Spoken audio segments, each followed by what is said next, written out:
¡Bienvenidos! Por favor disfruten de este genial one-shot del autor Tistu de Intebak. Les pido que apoyen a este gran creador de contenido. Y como siempre, la historia, los personajes y la música no me pertenecen, todo el crédito a sus respectivos autores. Luchas hasta la última gota de tus fuerzas. Cada emoción arde en tu corazón. Tu odio, ira, tristeza y culpa son interminables. Debes entregar hasta la última fibra de tu ser para alcanzar el sueño que tanto has anhelado. Tú mismo harás que este destino se haga realidad. Tu corazón así lo ordena. En algún lugar de Mistral, una tormenta de nieve azotaba el valle. Una ventisca, con un frío insoportable, congelaba todo lo que no podía resistir su embate. Azotaba este antiguo bosque sin piedad ni tregua. Las nubes ocultaban la luz, creando una oscuridad perpetua. El viento arremolinaba la nieve, dificultando la visión del viajero cansado y provocando la pérdida de quienes quedaban atrapados. A medida que los grandes pinos se cubrían de nieve, sucumbían lentamente al peso, inclinándose hacia la tierra. Con cada minuto que pasaba, un trozo se desprendía, dejando caer su carga sobre las ramas inferiores y luego al suelo. Una pequeña columna de cristales de hielo quedaba suspendida en el aire antes de ser arrastrada por el viento. Era una vista preciosa. Ese bosque helado en toda su serena majestuosidad. Aparta la vista de este paisaje y dirígela hacia un pueblo en la parte baja del valle. Lo único que se podía ver era el caos que se desarrollaba ante ellos. Todo el pueblo estaba en llamas. Ni un solo edificio se salvó del abrasador infierno. Las casas comenzaron a derrumbarse al ceder sus estructuras de madera. Columnas de humo se acumulaban y se elevaban hacia el cielo, atravesando las densas nubes y ascendiendo más allá. El crepitar del combustible quedaba ahogado por el rugido de las llamas. Decenas de cadáveres yacían en las calles. Sus cuerpos congelados estaban acribillados a balazos.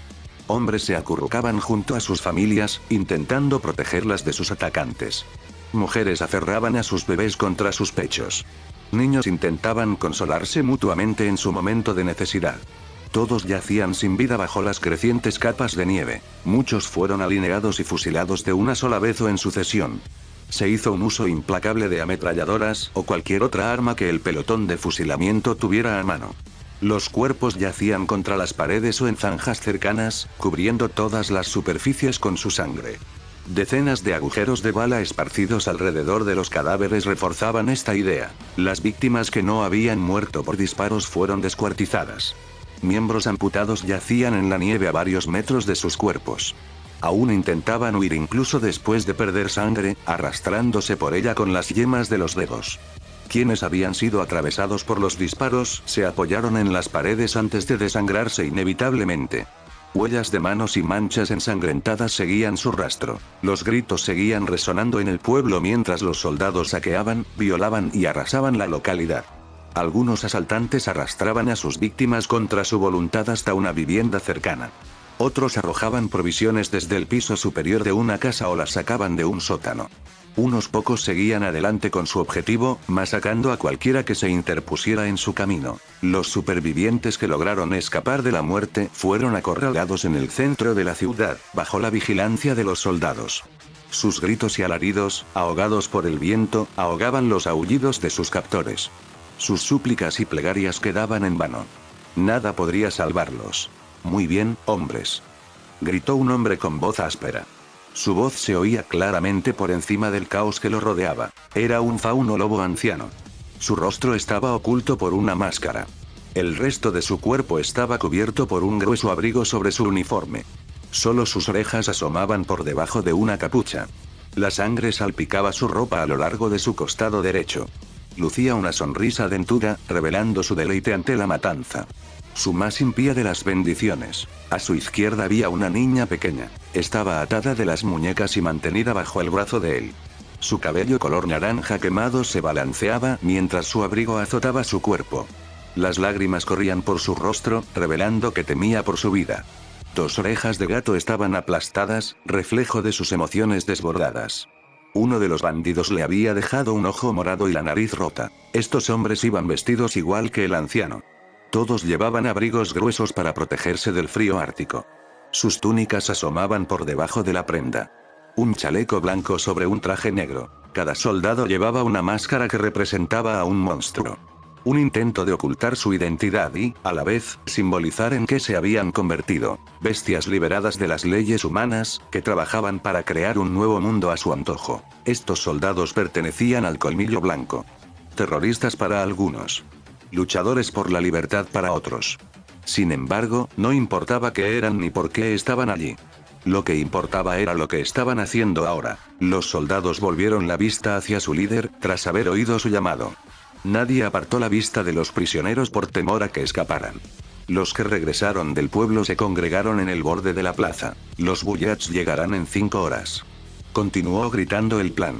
Reúnan todos los suministros que encontraron en la plaza principal y comiencen a separar a los prisioneros en grupos.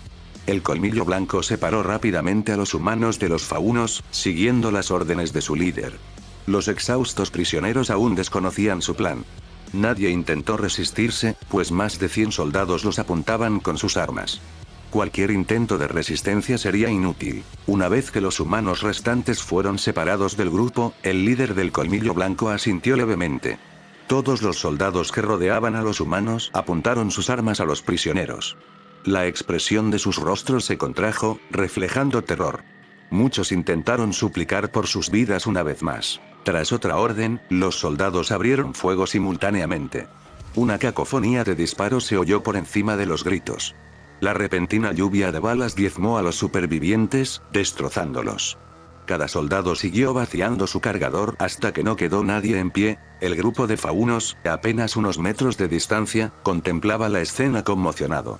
La mayoría profirió gritos desgarradores al presenciar la masacre.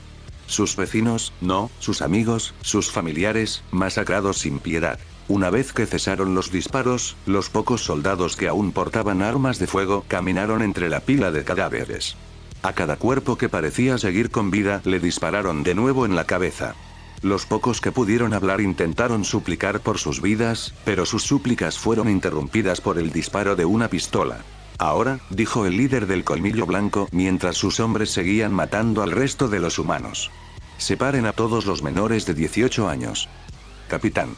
Gritó uno de los soldados del Colmillo Blanco, interrumpiendo al fauno lobo. Señaló hacia el borde del bosque, donde una figura emergió de la tormenta. El resto de los soldados permanecieron alerta, preparándose para cualquier eventualidad. Era una persona vestida con una capa negra. La capucha le cubría la cabeza, ocultando la identidad del solitario vagabundo. La tela ondeaba al viento, dejando ver sus piernas. A la luz del fuego, se podía distinguir que llevaba pantalones azules metidos dentro de unas botas de estilo caballero. Quienquiera que fuera, no dio señales de querer volver hacia el grupo de hombres armados que tenían delante. Ninguno de los soldados pronunció palabra en protesta por su llegada, dejando al pueblo en silencio. Lo único que se oía era el crujido de la nieve bajo sus botas, un rugido más fuerte que el aullido del viento de la tormenta. A medida que el hombre se adentraba en la luz, los soldados retrocedían, no por miedo, sino por temor a un enfrentamiento. La audacia de un viajero solitario al acercarse a un grupo de hombres armados era motivo de preocupación. Incluso al llegar a la plaza del pueblo, nadie se atrevió a detenerlo, permitiéndole pasar a un lado. Sin las sombras que ocultaran a la persona, el Colmillo Blanco pudo observar sus rasgos. Era alto. Medía poco más de 1,80 m y sobresalía por encima de la mayoría de los soldados del Colmillo Blanco. Comparado con ellos, parecía un coloso. Su complexión quedaba oculta por la capa, pero su presencia se hacía notar a pesar de la tela. Solo se distinguían sus anchos hombros y su robusto pecho. Su postura era relajada pero firme. Solo pensaba en seguir adelante. Sin embargo, no mostraba ningún signo de miedo ni cautela, algo que la mayoría de los demás en su posición sí mostrarían. Para él, los colmillos blancos no eran más que piedras en el río. Su andar era el de un guerrero que atraviesa un campo de batalla. El caos que lo rodeaba no lo inmutaba lo más mínimo. Simplemente marchaba entre los cadáveres, abatiendo a todo aquel que se interponía en su camino. Lo más llamativo de esta persona no era su forma de caminar, sino el arma que llevaba a la espalda. No se podía ver el arma cuando el hombre estaba en la sombra. Quizás su silueta, pero habría que estar a un brazo de distancia para observarla. La empuñadura y el pomo sobresalían por detrás de su espalda, desplazando ligeramente la capa lo suficiente como para no cubrirle la pantorrilla derecha. La empuñadura medía casi medio metro de largo, y el pomo tenía el tamaño de una manzana. Una tira de tela envolvía toda la parte visible. dos extremos colgaban del mango, donde había sido atado. Siguiendo la empuñadura hacia abajo, se notaba que no se trataba de una alabarda ni de otra arma larga. Era una espada. Una espada a dos manos. La hoja casi le llegaba a la base de la garganta al hombre si éste hubiera estado de pie junto a ella. Tenía casi 5 pulgadas de ancho y se estrechaba ligeramente hasta terminar en punta de diamante. Un canalón recorría toda la hoja por ambos lados, reduciendo casi 1/4 de pulgada de su grosor de 1 pulgada. Solo el filo, de 1 pulgada, permanecía intacto. Aparte de este filo, que conservaba un color plateado perfectamente pulido, toda la hoja era negra. No estaba pintada para serlo. Era acero o hierro en bruto, negro como la noche. El hombre se detuvo a casi 4 metros del capitán del colmillo blanco. Ninguno se movió ni habló, permitiendo que el silencio y la tormenta de nieve volvieran a llenar el aire. Solo el murmullo ocasional entre los dos soldados lo rompía. ¿Qué demonios es esto?, exigió el capitán con un gruñido, disimulando el escalofrío de miedo que sentía en la garganta. «Estás loco. Estás estorbando, apártate». Su voz era fría, amarga, insensible, indiferente a lo que sucedía a su alrededor. Solo le importaba pasar de largo. Detrás de esa voz había una ira que se atrevía a filtrarse a través de un velo tenue. No, esa furia era parte de esa voz. Un discurso lleno de odio que calaba hasta los huesos. Podía congelar a cualquiera con solo el aura que desprendía. Sin embargo, no era la voz de un adulto ni de nadie mayor de 20 años. Era la de un niño. Demasiado joven para ser un huntsman, a juzgar por su tono, que tendía al barítono, pero con un matiz casi tenor. Tenía la edad suficiente para que su voz tuviera cierta profundidad, acentuada por la frialdad que la acompañaba. No obstante, aún conservaba el sabor de la juventud. Si se trataba de un niño, entonces no había problema. Ningún hombre podía blandir con rapidez una espada tan grande como la que portaba. El muchacho era demasiado joven para haber desarrollado tal fuerza. Especialmente si era un vagabundo errante. El colmillo blanco lo atacaría en masa y lo mataría antes de que pudiera siquiera intentar empuñar la espada. Moriría si lo intentara. No era un cazador. Tenían la superioridad numérica. PFF. Resopló el capitán, mostrando su diversión ante la escena. Desármenlo y sujétenlo. Ya nos ocuparemos de él después. Se dio la vuelta para atender otro asunto. No podemos dejar testigos. 2 miembros del colmillo blanco obedecieron de inmediato las órdenes del capitán. Uno extendió su mano izquierda para desenmascarar al viajero, mientras mantenía la otra sujetando su rifle de asalto. El segundo soldado dejó que su arma colgara de su hombro, liberando así ambas manos para empuñar la enorme espada. Justo cuando los 2 soldados lograron acercarse a 1 metro del viajero, todos vieron cómo el hombre se movía bajo su capa. Todo lo que sucedió después fue confuso. Su mano derecha emergió de debajo de la capa y agarró la empuñadura de la espada. De un solo movimiento, desenvainó la hoja, girando hacia la derecha para encontrarse con el primer hombre. El viajero bajó la espada, cercenando limpiamente ambas extremidades a la altura del codo. El hombre lanzó un grito espeluznante ante el repentino dolor que emanaba de los muñones. Cayó al suelo, retorciéndose en un charco de su propia sangre. Ambos brazos seguían desparramados sobre la nieve sin cesar. Los demás soldados retrocedieron aún más al presenciar semejante escena sangrienta. Sujetando la hoja con un movimiento disimulado, el viajero giró hacia la izquierda, blandiendo la espada en diagonal hacia arriba y acertando justo en el centro del pecho del otro soldado. La enorme hoja atravesó piel y hueso sin esfuerzo, partiéndolo en 2. La sangre brotó a borbotones de la herida donde sus arterias habían sido seccionadas brutalmente. Al desplomarse el cadáver al suelo, produjo un sonido húmedo que se unió al charco de sangre que ya crecía bajo él. Los órganos que se habían liberado de sus ligamentos se derramaron por el suelo, para horror de los miembros del colmillo blanco. Algunos de sus compañeros se tambalearon al verlo, lanzando gritos y alaridos de sorpresa. Los que estaban más cerca del viajero retrocedieron varios pasos. Nadie se atrevió a acercarse, pues era una bestia que ellos mismos habían liberado.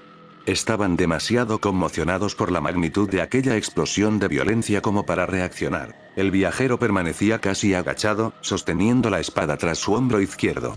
La hoja aún goteaba la sangre de los 2 hombres que había asesinado. Se había quitado la capucha, revelando su identidad a los hombres que lo rodeaban. Cuando el viajero se puso de pie desde aquella posición agachada, alzó el trozo de metal sobre su hombro y miró fijamente a la multitud aterrorizada. Este chico no podía tener más de 17 años. Quizás aparentaba más por su aspecto, pero las miradas de los soldados que lo rodeaban no delataban su edad.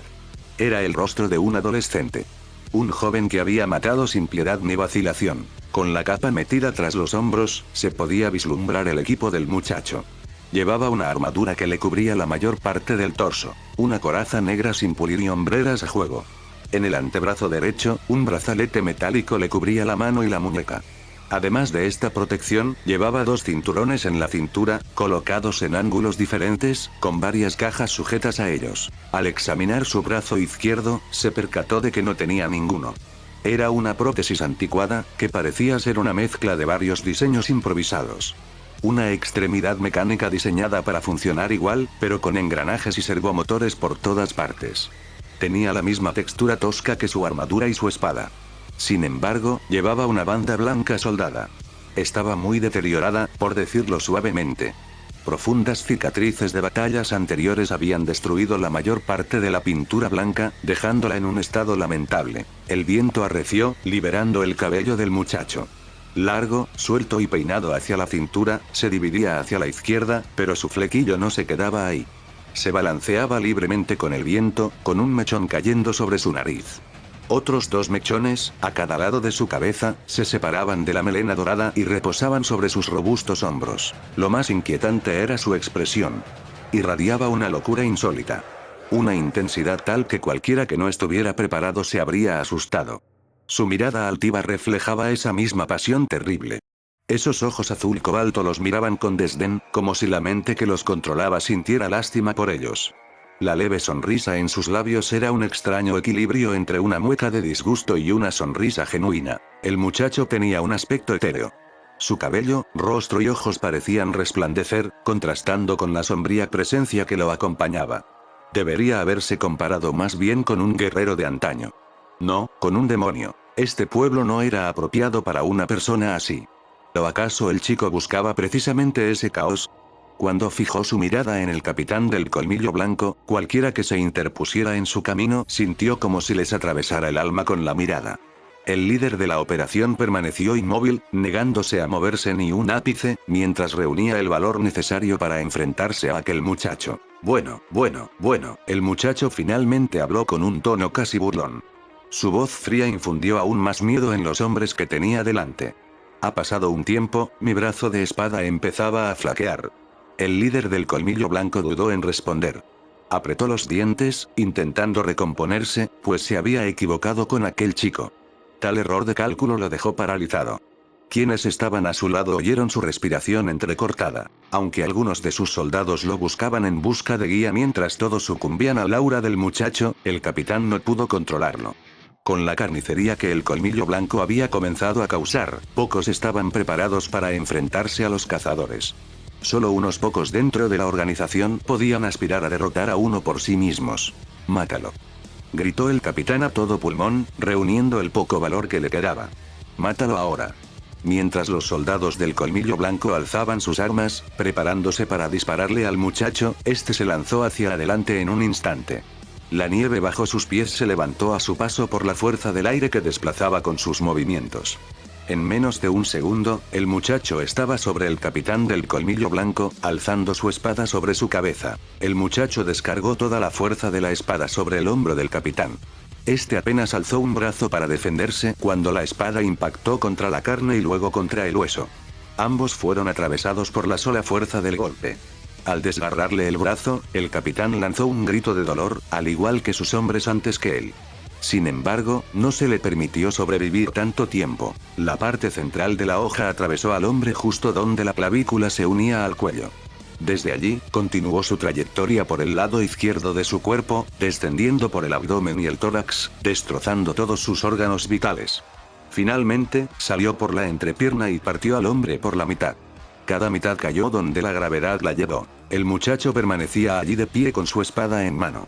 Podía oír a los soldados preparando sus armas para dispararle.